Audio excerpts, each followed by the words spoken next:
চালু করি, বলো which of the following statement in respect of map having scale 1:1000 another map B having 1:5000 is true? কোন স্টেটমেন্টটা true? বলে দিয়েছে এ ম্যাপ 1:1000 এ, B map হচ্ছে 1:5000। তাহলে 1:1000 1:5000। আগে বলেছি স্কেল পড়ানোর সময় কি বলেছি, যে যার নিচে কম থাকবে, যার নিচে কম থাকবে সেটা বেশি, তাই তো 1/1000 করে দেখো ফ্র্যাকশন কত আসছে, 0.001। এবার 1/5000 করবো, তাহলে 0.0002 এরকম আসবে। তাহলে এই যে বিষয়টা উঠে এলো, তার মানে যার নিচে কম আছে সেইটা গ্রেটার হবে। তার মানে আমার এখানে এ ম্যাপটা কি হবে, এ ম্যাপটা লার্জ স্কেল ম্যাপ হবে কম্পেয়ার টু বি, তার মানে এরটাই অ্যান্সার হওয়া উচিত। ঠিক আছে, এরটাই মেরেছে, ঠিক আছে, এরটাই মেরেছে। পরেরটাই যাই, বলার কিছু নেই এটা নিয়ে। সার্ভের ক্লাস দেখবে, ওখানে বলে দিয়েছি বিষয়টা।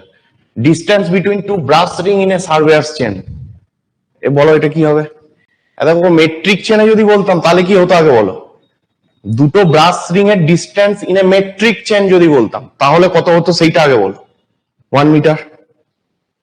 যে পোর্শনে ট্যালি থাকে সেখানে শুধু থাকে না ব্রাশ রিং, এটা আমরা পড়েছি মেট্রিক চেন। হ্যাঁ, এখন কোশ্চেনটা কি দিয়েছে, সার্ভেয়ার্স চেন। সার্ভেয়ার্স চেনের আরেক নাম কি, কে বলবে? কুইক বলো, কুইক। সার্ভেয়ার্স চেনের আরেক নাম কি? সবাই বলছে গান্টার। আচ্ছা ঠিক আছে, তাহলে আমি গান্টার ধরে নিই যেটা গান্টার চেন। তাহলে আচ্ছা বলো যে গান্টার চেনে, গান্টার চেনে কতগুলো লিঙ্ক থাকে আর কত হয় বলো? 100 লিঙ্ক তো, 100 লিঙ্ক, আর টোটালটা কত, 66 ফিট। এই তো, এটা ইনফরমেশন তো নাকি? গান্টার সম্পর্কে কি ইনফরমেশন আছে? গান্টার সম্পর্কে আমরা কি কি জানি? 66 ফিট, 100 লিঙ্ক। আচ্ছা বেশ, তাহলে যদি আমরা বলি যে ইচ লিঙ্ক কত করে হলো, আমরা বলছি ইচ লিঙ্ক, তাহলে ইচ লিঙ্কের লেন্থ যদি বের করি,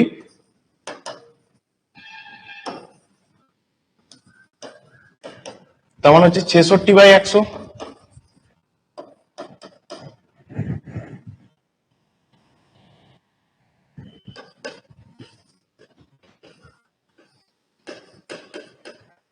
তাহলে এটাকে আমরা মোটামুটি অলমোস্ট কি বলতে পারি, 2-3 ফিট, 2-3 ফিট বলতে পারি। আচ্ছা বেশ, 2-3 ফিট, 1 ফিট মানে কি? 1 ফিট মানে কি? 1 ফিট মানে কত?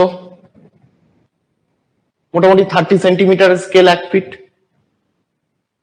তাহলে আমরা 1 ফিট মানে মোটামুটি 30 সেমি লিখতে, বা একবারে যদি তুমি ইঞ্চ দিয়ে যাও তাহলে 2.54 ইন্টু তুমি এ করবে 12 করবে। আমি ধরে নিচ্ছি, রাফলি ধরছি, ঠিক আছে। এইটা হচ্ছে 1 ফিট সমান 30 সেমি বা 300 mm। তাহলে এখান থেকে যদি আমরা বলছি 2-3 ফিট, তার মানে আমার 2-3 ফিট মানে কত, 20 সেমি। তার মানে অ্যাকচুয়ালি কি জিনিসটা দাঁড়ালো, যে একটা লিঙ্কের লেন্থ কত, এইটা বা এইটা, এ মারবো 2 এর A line of true length 402 meter when measured by a chain 20 meter. A line of true length, একটা লাইন যার টিএল বলে দিয়েছে 402, তাহলে টিএল সমান হচ্ছে 402 metre when measured by a chain of 20 meter, chain of 20 metre, তার মানে চেনের কারেক্ট লেন্থ হচ্ছে 20 metre, length of chain L সমান হচ্ছে 20 metre, recorded to be 400 metre, তার মানে এখানে হচ্ছে মেজার লেন্থ বলে দিয়েছে 400। The actual length of the line, what is the actual length of the chain, আচ্ছা sorry, length of the chain, তার মানে হচ্ছে এল ড্যাশ বের করতে হবে, এল ড্যাশ বের করতে হবে। প্রমাণ হচ্ছে এখানে কোনোটাই পূর্ণ সংখ্যায় নেই, সেই জন্যই বলা হলো যে 20 মিটার চেন জেনে আমি মেজারমেন্টটা করেছি, আমি নোট করেছি কত, 400 মিটার। কিন্তু এই যে দুটো পয়েন্ট ছিল কে কে, এ বি, এদের মধ্যে একটা ফিক্সড ডিস্টেন্স আছে, অ্যাকচুয়াল ডিস্টেন্স আছে, সেই ট্রু লেন্থটা কত, সেই ট্রু লেন্থটাই হচ্ছে এখানে টিএল 402। কিন্তু আমি যখন এখান থেকে এ থেকে বি মেজার করেছি, আমি খাতায় কত নোট করেছি, 400। তাহলে আমাকে বের করতে হবে যে যে চেনটা দিয়ে মেজার করেছিলাম সেটা যে আমি 20 মিটার জেনে মেজার করেছিলাম সেইটা এখন তার লেন্থ কত দাঁড়িয়েছে, যে কারণে আমার এই ভুলটা হলো। তাহলে এখন আমরা ফর্মুলা লাগাবো। কি লাগাবে বলো? টিএল সমান L dash by L into M L. তাহলে এখানে ফর্মুলা মারো। এখান থেকে আমার দরকার কি আছে? এখান থেকে বলো এল ড্যাশ দরকার। তাহলে এল ড্যাশ যদি দরকার এল ড্যাশ কে রেখে দিই, তাহলে সমান কি হয়ে যাবে বলো? TL by M L. ব্যাস ভ্যালু বসিয়ে দাও। টিএল বাই পাঠালাম নিচে এম এল ইন্টু উপরে আছে এল, উপরে যাবে টিএল এর সাথে গুণ হয়েছে এল। ব্যাস ভ্যালু বসাও TL into L by M L. দেখো এখানে তোমাকে একটা জিনিস দেখো, এখানে তো 20 আছে। এবার তুমি এই ভ্যালুটা কি পাবে দেখো, টিএল বাই এম এল। এইটাকে দেখো টিএল বাই এম এল 402/400, তার মানে 1 পয়েন্ট সামথিং আসবে, মানে একের বেশি আসবে। তার মানে বেশি আসবে মানে এখানে কি হবে? ইন্টু 20 হবে। তাহলে এইটার সাথে এইটা মাল্টিপ্লাই হয়ে তার মানে কি বোঝা যাবে? বাড়বে না কমবে? বাড়বে। দিয়ে কত অ্যান্সার আসছে? 20.1। ব্যাস ঠিক আছে, তাহলে 20 থেকে বাড়বে, কারণ TL by M L, TL এর ভ্যালুটা বড়, 402/400 into 20। If the bearing of a line AB, if the bearing of a line AB, প্রথমে কাজ করো নর্থ থেকে 64 ডিগ্রি ইস্টের দিকে, তার মানে এটা এ, নর্থ থেকে ইস্টের দিকে যাচ্ছি কত অ্যাঙ্গেল? 64 ডিগ্রি। 0 0 আর লিখলাম না। and that of BC is 122 degree. তাহলে এ বি পেলাম। এবার বলছে বিসি, বি থেকে এবার সি কত দূর? 122। তার মানে সেকেন্ড কোয়াড্রেন্টে চলে আসে এইটা 122। এবার বলেছে then the measurement of the interior angle B. Interior angle B চাইছে, মানে এই অ্যাঙ্গেলটা কত? এইটা চাইছে। এই অ্যাঙ্গেলটা কত চাইছে? সোজা কথায় হচ্ছে যদি এইটা 64 হয় তাহলে এইটা 64 হবে, এটা 64 হবে। আর এইখান থেকে এটা যদি 122 হয় তাহলে এখান থেকে এটা ছিল 180। তার মানে এইখান থেকে এই অ্যাঙ্গেলটা কত হবে? 180 মাইনাস 122, তার মানে 58 ডিগ্রি। 58 ডিগ্রি, তাই তো? 60 আর 120 180। তাহলে এইখানে 58 ডিগ্রি আর 64 ডিগ্রি, তাহলে এবার যোগ করো 122 ডিগ্রি আসছে। আবার 58 আর 164 যোগ করলে 122 ডিগ্রি আসছে। বি এর অ্যান্সার হচ্ছে 47। দেখে নাও পরেরটাই যাই। সোজা কোশ্চেন, হোয়াট ইজ অ্যাজিমুথ? বলো অ্যাজিমুথ বলতে আমরা কি বুঝি? অ্যাজিমুথ বলতে আমরা কি বুঝি? True bearing, not meridian. তাহলে এইটা অ্যান্সার হবে না, অ্যান্সারটা হতো ট্রু বিয়ারিং। নেই, তাহলে none of the above. The above table shows a part of a field book. Level যে বুক হয়, যেমন আমরা মেজারমেন্ট বুক হয় তেমনি তো লেভেল বুক হয়।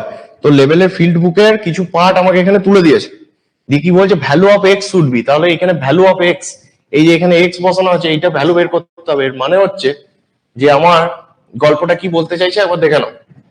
প্রথমে বলছে যে হাইট অফ ইনস্ট্রুমেন্ট বলে দিয়েছে, আরএল বলে দিয়েছে, ব্যাক সাইড বলে দিয়েছে। তাহলে এই ছবিটা কিরকম আঁকবো দেখো।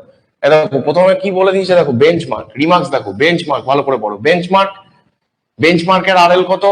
100। তাহলে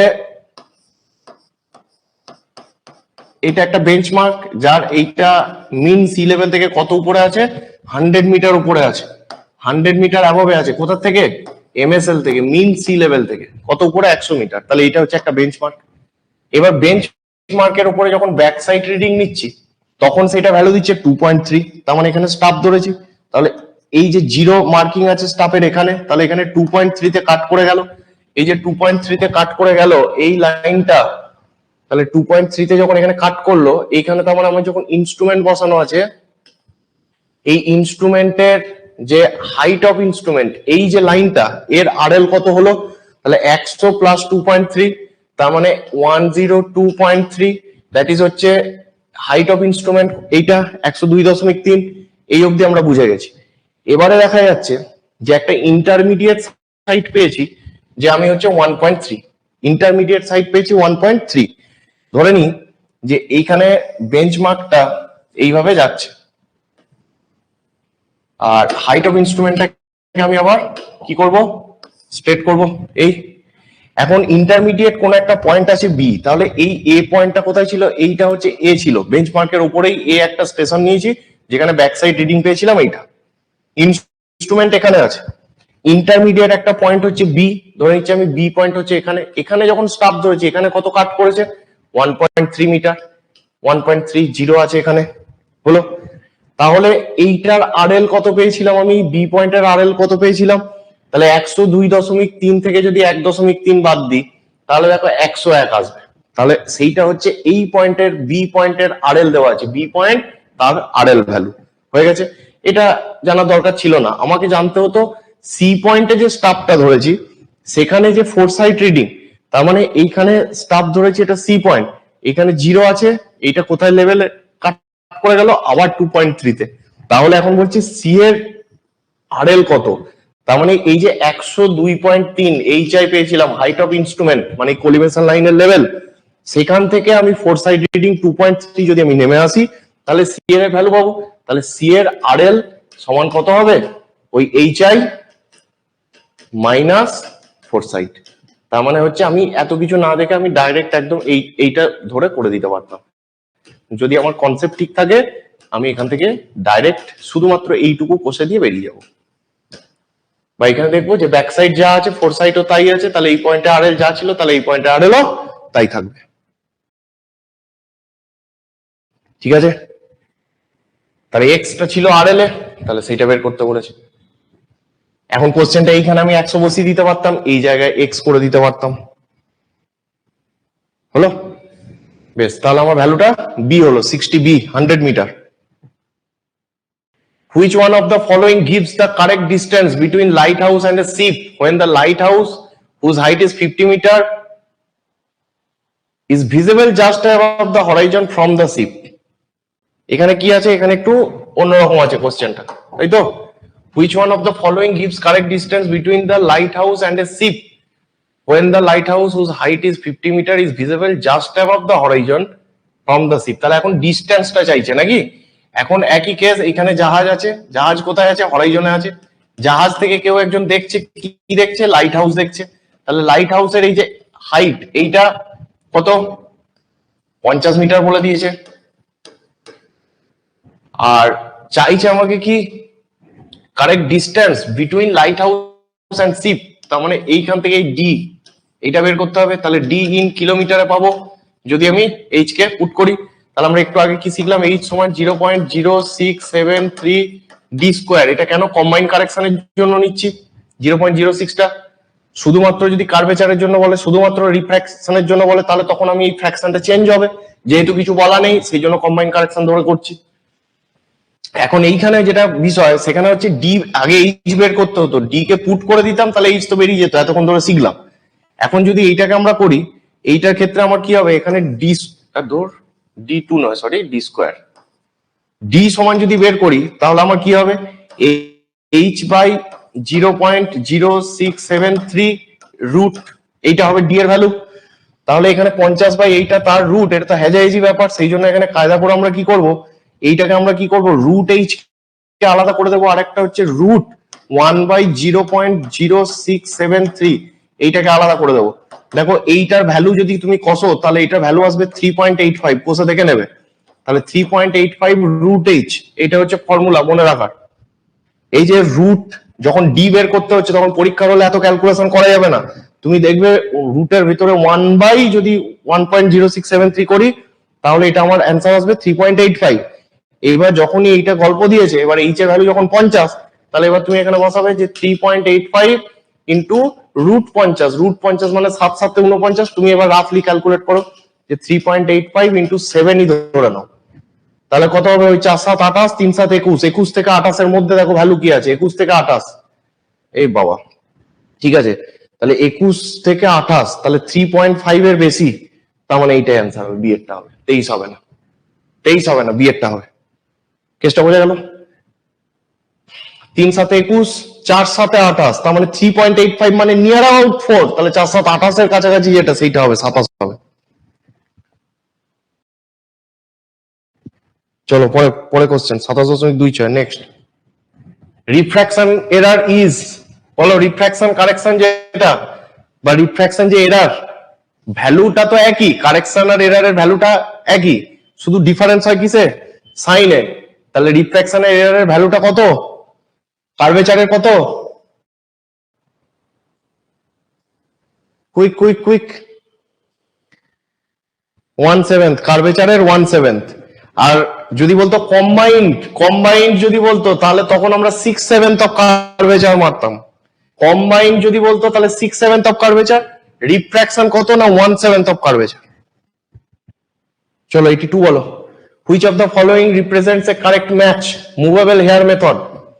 মুভেবল হেয়ার মেথডে কি করে, মুভেবল হেয়ারটাকে মুভ করানো যায়। তাহলে আপার আর লোয়ার হেয়ারটাকে যদি মুভ করাই তাহলে আই কে চেঞ্জ করতে পারি, মানে যেটা আমার স্টেডিয়া ইন্টারসেপ্ট তাকে চেঞ্জ করতে পারি। তাহলে তাকে যদি চেঞ্জ করি তাহলে আমি ওখানে কি রাখছি, স্টাফ ইন্টারসেপ্টটাকে মানে কনস্ট্যান্ট বা ফিক্স রাখি। মুভেবল হেয়ারে হেয়ার মুভ করি মানে আইটাকে চেঞ্জ করি কিন্তু এসটাকে কনস্ট্যান্ট রাখি। তাহলে intercept on levelling staff is kept constant and stadia hair interval variable, এটা কারেক্ট আছে। ফিক্সড হেয়ার মেথড কাকে বলবো, স্টেডিয়া ইন্টারভ্যালটা ফিক্সড কিন্তু প্যারালাইটিক অ্যাঙ্গেল চেঞ্জ হবে মানে স্টাফ ইন্টারসেপ্ট বদলে যাবে। তাহলে ফিক্সড হেয়ার মেথডে intercept on levelling staff intercept S এইটা ভ্যারিয়েবল কিন্তু স্টেডিয়া হেয়ারটা ফিক্সড থাকবে। আর ট্যানজেনশিয়াল হেয়ার মেথডে স্টেডিয়া হেয়ারের দরকারই পড়ে না। All answer correct. তাহলে বলছে কারেক্ট ম্যাচ কোনটা, অনলি 3 1 2 অল আর কারেক্ট। তাহলে সি একটা নেবো, 1 2 3 all correct. Area included by control line for a propose dam given as, বলে দিয়েছে এবার যে ক্যালকুলেট দ্য ক্যাপাসিটি। আচ্ছা মানে কন্ট্রোল লাইন একটা প্রপোজ ড্যামের জন্য এই ভ্যালুগুলো বলা আছে, টেবিলটা বলে দেওয়া আছে। ওই যে ক্যালকুলেট করো ক্যাপাসিটি কিউবিক মিটারে of the dam by trapezoidal method. তাহলে ট্রাপিজয়েডাল মেথড দিয়ে আমাকে ক্যালকুলেট করতে হবে। দেখো এখানে কায়দাটা কি করেছে, শুধু কন্ট্যুর দেখো 410 420 430 440 450, ভালো করে বুঝে দেখো কিরকম আছে। 450 থেকে 440 430 420 410, তার মানে আমরা যদি উপর থেকে যাই যে এইটা কত কন্ট্যুর, কোন আরএল এর কন্ট্যুর সেইটা আমরা জানতে চাইছি, যে এটা হচ্ছে 450 এর ভিতরে কত আছে, ধরো 440, তার নিচে কত আছে 430, ব্যাপারটা বুঝে দেখো কিরকম হচ্ছে। তার নিচে কত আছে 420, তার নিচে কত আছে 410, আমি এরকমই নিলাম। তার মানে কি এখানে 10 10 10 10 করে এগুলো হচ্ছে কন্ট্যুর ইন্টারভ্যাল। তার মানে বাংলা কথা হচ্ছে যে কমন ডিস্টেন্স 10 মিটার বলে দিয়েছে কাকা, কমন ডিস্টেন্সটা 10 মিটার বলে দিয়েছে, কি বলে দিয়ে, কন্ট্যুর ইন্টারভ্যাল বলে দিয়ে কমন ডিস্টেন্সটা এখানে কন্ট্যুর ইন্টারভ্যালটাকেই কমন ডিস্টেন্স ধরতে হবে। হয়ে গেল। এইবারে আমার এখানে গল্প একই, 450 যখন কন্ট্যুর আরএল এ 450 আরএল এর কন্ট্যুরে যখন আছি তখন এরিয়া ইন হেক্টর কত, তখন হচ্ছে 135। তাহলে এই যে 135 এই এরিয়াটাকে আমি ধরো আবার A1 ধরলাম, এটাকে ধরো আমি A2 ধরছি, বুঝতে পারছো, এইটার এরিয়া A1, এইটার এরিয়া হচ্ছে A2, মানে কতটা এরিয়া কভার করছে এটা। আর এটা আরএল, কত আরএল এ রয়েছে কন্ট্যুর সেটাই দিকে লিখেছিলাম, আর এই এরিয়া গুলো কত কভার করছে সেগুলো ধরো এর মধ্যে লিখেছি। তাহলে ভলিউম যখন ক্যালকুলেট করবো তার মানে এতে এতটা জল ধরবে আমি বুঝতে পারবো। এইবারে এই যে এরিয়া গুলো বলে দিয়েছে তাহলে সেইগুলোই হচ্ছে A1 A2 A3 A4 ধরো A5। তার মানে আমি যত নিচে গেছি এরিয়া 1 2 3 থেকে কমতে কমতে গেছি, 450 তার নিচে 440 তার নিচে 430। এইবার এখানে আমার ফাইনাল ব্যাপার কি, ট্রাপিজয়েডাল ফর্মুলা, ভলিউম ফর্মুলা লিখবো, কমন ডিস্টেন্স বাই 2 করব, ফার্স্ট প্লাস লাস্ট মানে এখানে কে কে আছে, A1 প্লাস A5 করো প্লাস 2 ইন্টু রিমেনিং অল মানে এখানে A2 plus A3 plus A4, ব্যাস গল্প শেষ। ভ্যালুর মান বসাও, ওখানে কত আছে বলো 10 10 মিটার বাই 2, এরিয়া কত আছে হেক্টরে বসাও, A1 A2 এগুলো বসিয়ে নাও, দিয়ে ভ্যালু কত আসছে ক্যালকুলেট করো, দিয়ে কত আসছে বলো। আচ্ছা এইখানে একটা গল্প আছে যেটা, সেটা হচ্ছে এইটা তো মিটারে দেওয়া আছে, 1 হেক্টর মানে কত এরিয়া, 1 হেক্টর মানে 10,000 মিটার স্কোয়ার, তাই তো, 1 হেক্টর মানে কত 10,000 metre square. 100 metre into 100 metre এই এরিয়াটাকে আমরা যদি বলি যে 10,000 মিটার স্কোয়ার, একটা এরিয়া আছে, এটা 100 মিটার, এটাও 100 মিটার, তাহলে 10,000 মিটার স্কোয়ার, এরই নাম হচ্ছে 1 হেক্টর।